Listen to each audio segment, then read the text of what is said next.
Hello everyone, চলে আসলাম একটা নতুন ভিডিও নিয়ে। আর এই ভিডিওটা নর্মালি জাস্ট আমাকে হঠাৎ একটা দিদি আমাকে ফোন করে বললো তুই বাড়িতে আছিস? আমি বললাম হ্যাঁ আছি।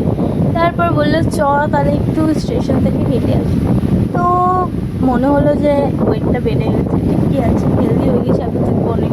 তাহলে বললাম চলো। তো রাস্তায় বেরিয়ে পড়েছি, তোমরা দেখতেই পাচ্ছ। তো আজকে জানি না কোনো সদরঘাট এতটা জ্যাম, অন্যদিন কিন্তু থাকে না, বাট আজকে প্রচণ্ড জ্যাম ছিল। তাও কি করব, গাড়ির সাইড দিয়ে চলে এসেছি, মানে গাড়িটারে দেখি না পার হয়ে যাই রাস্তা।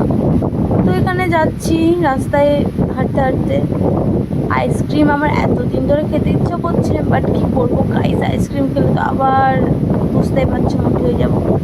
এখানে ওই দিদিটার আমি যাচ্ছিলাম, তার মধ্যে ওকে একবার ভিডিওতে নিয়েছি, না অনেকবার না অনেকবারই নিয়েছি। তো আমাকে বলছে আমাকে নিস না, তোর ভিডিও ভাইরাল হবে না। জাস্ট এটা হাসানোর জন্য বলেছে, এটা সিরিয়াস নিও না কেউ। তো ওকে বললাম কিছু হবে না, ওরকম বলিস না। তো যাচ্ছি হেঁটে হেঁটে।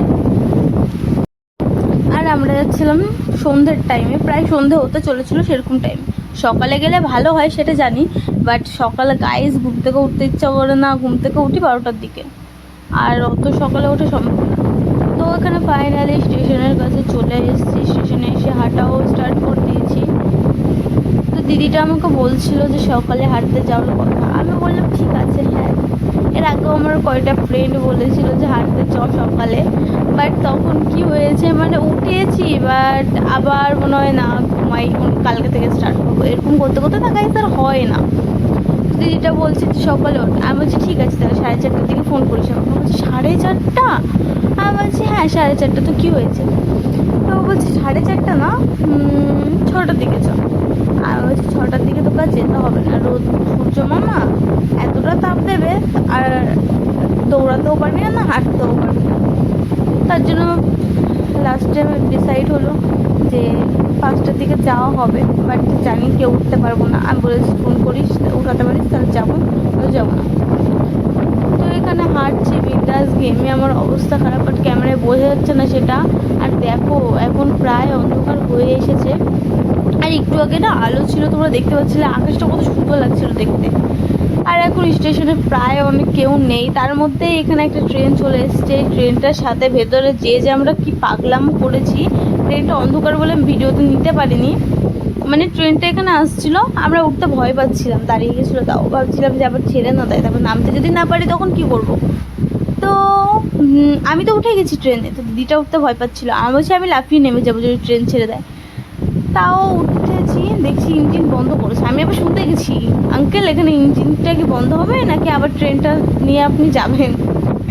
তো আবার গেছিলাম শুনতে, কিন্তু শুনিনি, ঘুরে এসেছি। তো ট্রেনটায় উঠেছিলাম, কিছুক্ষণ ছিলাম বসে, রিলস করলাম, ভিডিও বানালাম, ফটো তুললাম। আর সেই সব দেখতে হলে কিন্তু আমার ইনস্টাগ্রাম ফলো করতে হবে, আমার ইনস্টাগ্রাম আইডি জেতি কোয়েল, তোমরা পেয়ে যাবে, প্লিজ সবাই একটু ফলো করে দিও।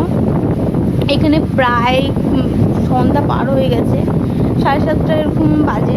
তো দিদিটাকে বললাম চলো এখন বাড়ি চলো, তো বাড়ি যাচ্ছিলাম কারণ স্টেশনে কেউ নাই। আর আজকে আসলাম, আসতেও একটু লেট হয়ে গেছে, সন্ধ্যার মধ্যে এসেছি। তো এই দেখো স্টেশনটা, এটা ছোটোখাটো স্টেশন, এটা আমাদের বাড়ি থেকে খুব একটা দূর না, হেঁটেই আসা যাওয়া যায়। তো এখানে সবাই আসে, সকালে বিকেলে বলো এনি টাইম এখানে আসে। আর এখানে প্ল্যাটফর্ম টিকিট খুব কম কাটে, কারণ যখন ট্রেনের কি বলে না মাস্টার নাকি, তারা যদি থাকে তাহলে কাটে। আর এই দেখো এখানে একটা আছে রেস্টুরেন্ট, বন্দে ভারত ট্রেনের মতো। তো এখানে আমার এখনও আসা হয়নি, ভাবছি এখানে আসবো, কিন্তু আর এসে হয় না, কারণ টাইম পাই না, টিউশন থাকে, স্কুল থাকে, আর এখন অফ আছে অবশ্য। তাও ভাবছি যে যদি পারি তাহলে আসবো, তো তোমরা দেখতেই পাবে আসলে। তো এখানে বাড়ি যাওয়ার জন্য বেরিয়ে গেছি, আর রাস্তায় রয়েছি এখন। সো আজকের জন্য এতটাই, দেখা হচ্ছে নেক্সট ব্লগে, বাই বাই।